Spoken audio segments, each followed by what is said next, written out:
मध्य प्रदेश के सागर शहर में सामने आया एक अनूठा मामला। फोन पे मतलब नेट बैंकिंग के माध्यम से एक नंबर पर ब्लैकमेलिंग की राशि लेने का आरोप है कि खुद को दबंग पत्रकार बताकर एवं पुलिस अफसरों के साथ फोटो और संपर्क दिखाकर करता रहा ब्लैकमेल। सागर के श्रमजीवी पत्रकार संघ के जिला अध्यक्ष गजेंद्र ठाकुर पर दर्ज हुई एफआईआर। नमस्कार, मैं हूं आपके साथ में भूपेंद्र सिंह और आप रिपब्लिक सागर मीडिया के साथ में हैं। सागर शहर में अभी एक पत्रकार के ऊपर हुई एफआईआर को लेकर सोशल मीडिया पर काफी ट्रोल चल रहा है। कोई इस पत्रकार पर हुई एफआईआर को फर्जी बता रहा है तो कोई इस पत्रकार को ब्लैकमेलर पत्रकार कह के संबोधित कर रहा है। इस मामले को लेकर बहुत ही ज्यादा कॉम्प्लिकेशन बढ़ गया है कि क्या सच है और क्या झूठ। और वहीं पत्रकार गजेंद्र सिंह पर दर्ज एफआईआर के विरोध में कई श्रमजीवी पत्रकार संघ के पत्रकारों द्वारा अलग अलग क्षेत्रों में ज्ञापन दिया जा रहा है, जिसमें दर्ज हुई एफआईआर को फर्जी बताया जा रहा है। और यह लगातार मांग की जा रही है कि जल्द से जल्द पुलिस प्रशासन इस एफआईआर को खारिज करे। और इससे पहले कि हम किसी को सही या गलत बोले, उससे पहले हम पूरे मामले को समझते हैं कि आखिर कथित पत्रकार पर किस मामले को लेकर एफआईआर दर्ज हुई है। फिलहाल हम एफआईआर की कॉपी अपनी स्क्रीन डिस्प्ले के माध्यम से आप सभी को बताने के लिए जा रहे हैं। सागर शहर के सिटी कोतवाली थाने में 5 फरवरी 2024 को शाम 9:55 पर एक एफआईआर दर्ज होती है। इसमें एफआईआर कर्ता यानी कि फरियादी सोहेल खान है, जिसके द्वारा बताया गया है कि पत्रकार गजेंद्र ठाकुर, जो कि खबर का असर नामक चैनल सोशल मीडिया के माध्यम से चलाता है और अपने आप को पत्रकार बताता है, जिसके द्वारा जुआ और सट्टा खिलाने की झूठी रिपोर्ट को वायरल करने एवं अपनी पुलिस अधिकारियों से पहचान होने का बताकर झूठा मामला दर्ज करवाने की धमकी देता है। और इस बात से डरकर मैंने पत्रकार गजेंद्र ठाकुर को 4 सितंबर 2022 को शाम करीब 5 बजे 2000 रुपए ट्रांसफर किए थे। इसके बाद दिनांक 12 सितंबर 2022 को फिर मुझे धमकाते हुए हत्या करा देने का भय बताकर मुझसे 2000 रुपए फोन पे के माध्यम से पत्रकार गजेंद्र ने अपने नंबर यानी कि फोन पे पर ट्रांसफर कराए। और इसी प्रकार फिर पत्रकार गजेंद्र ठाकुर 21 सितंबर और 27 सितंबर को अपमानजनक मानहानि शब्द कारक शब्दों का प्रकाशन पोस्ट करने की धमकी देता रहा। इसी क्रम में मेरे द्वारा 21 सितंबर को 2000 रुपए और 27 सितंबर 2022 को 2000 रुपए पत्रकार गजेंद्र को फोन पे के माध्यम से ट्रांसफर किए। लेकिन मामला यही नहीं रुका। फिर 1 नवंबर 2022 को शाम 5 बजे मलैया वाली गली रेलवे स्टेशन के पास मुझे पत्रकार गजेंद्र ठाकुर के द्वारा रोककर गाली गुफ्तार कर रुपए न देने पर मेरे विरुद्ध झूठी रिपोर्ट बनाकर वायरल करने की धमकी देता रहा। और फिर ठीक इसी के बाद यानी कि 29 सितंबर 2023 को मेरे द्वारा पुलिस कथनों में बताया गया कि मैं बस स्टैंड सागर पर बस बुकिंग का काम करता हूं और वहीं पर ही पत्रकार गजेंद्र ठाकुर के आने जाने से मेरी गजेंद्र से पहचान हुई थी, जिसकी शुरुआती घटना स्थल गोपालगंज थाना थी।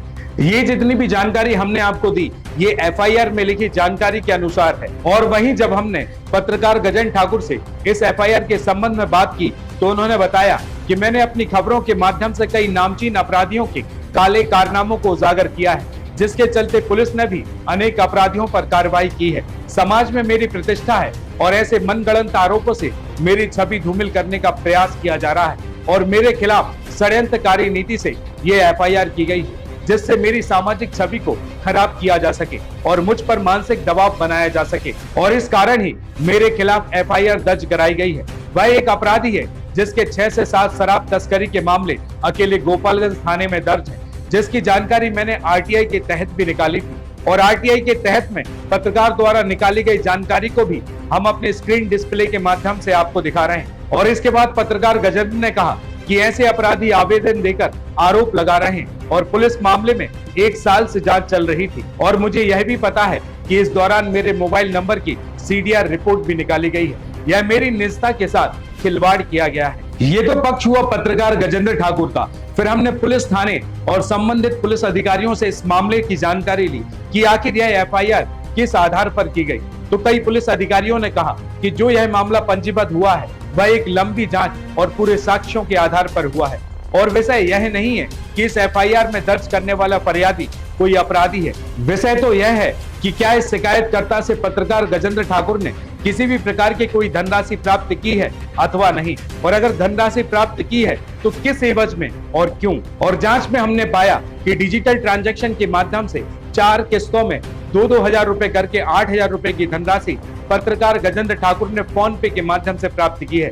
जबकि इस प्रकरण में गजेंद्र ठाकुर के द्वारा फरियादी को पहचानने से भी इनकार किया गया है। फिर यह कैसे संभव है कि बिना किसी जान पहचान के कोई भी किसी के साथ पैसों का लेन देन करे। और इस संबंध में जब इस प्रकरण के आरोपी गजेंद्र ठाकुर से पूछताछ की गई तो उसके द्वारा कोई भी संतुष्टजनक जवाब नहीं दिया गया और यह मामला पैसों के लेन देन के साक्ष्यों के आधार पर पंजीबद्ध हुआ है और इसका फरियादी का पूर्व में आरोपी होना या ना होना इससे कोई संबंध नहीं रखता। और जब हमने आगे पुलिस अधिकारियों से बोला कि आरोप तो यह भी है कि इस एफआईआर का फरियादी जो कि सोहेल खान है वह अभी भी अवैध गतिविधियों में लिप्त है और पूरी साजिश के तहत यह एफआईआर की गई है कि कोई भी पत्रकार इसकी अवैध गतिविधियों का खुलासा न कर सके। और इस सवाल पर पुलिस अधिकारियों ने कहा कि अगर फरियादी अवैध गतिविधियों में लिप्त था तो पत्रकार को इसकी जानकारी पुलिस को देनी थी, जबकि जांच में पाया गया कि गजेंद्र ठाकुर ने पैसों का लेन देन किया है, जबकि पुलिस को इस संबंध में किसी भी प्रकार की कोई जानकारी प्राप्त नहीं हुई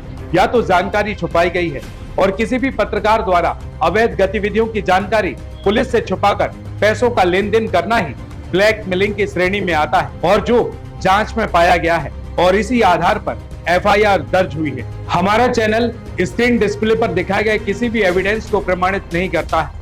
ये सभी एविडेंस हमें सोशल मीडिया के माध्यम से प्राप्त हुए हैं, लेकिन अभी सवाल है कि ये ट्रांजैक्शन आखिर क्यों।